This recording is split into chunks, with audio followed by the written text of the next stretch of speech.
Here's how to maximize core strength with the kettlebell plank pull-through, which has become one of my favorite core stability exercises over the past decade plus of coaching. And it's become one of my favorites because it's super accessible, requiring just one kettlebell, and is a nice way to spice up the standard plank. So to set up, all you're going to do is take your wrist underneath your shoulder with the kettlebell just outside of your hand. And from the side view, the kettlebell should be roughly in line with the underside of your chest. And just like a plank, we want to make sure that we have a straight line from our shoulder all the way down to our ankle. None of that face down, ass up stuff here. This is a family-friendly channel, sir. Or ma'am. Anyway, this is the make or break point of the plank pull-through and what the vast majority of people miss when performing this exercise. You see, the plank pull-through is meant to be an anti-rotational exercise, meaning that we want to resist rotation of the hips. In other words, if you want to make your core strong as with this exercise, the key is to emphasize keeping your hips parallel to the floor.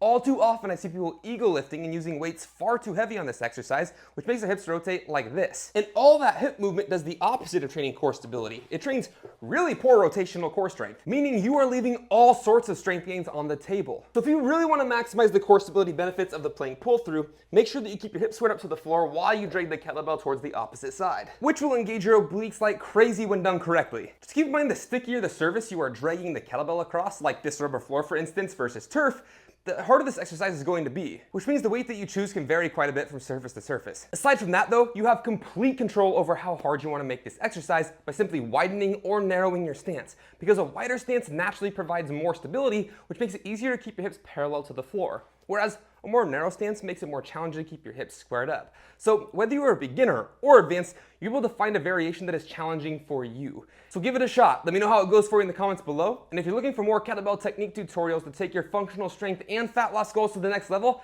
check out this video breakdown of the kettlebell halo, and I'll see you on the next one.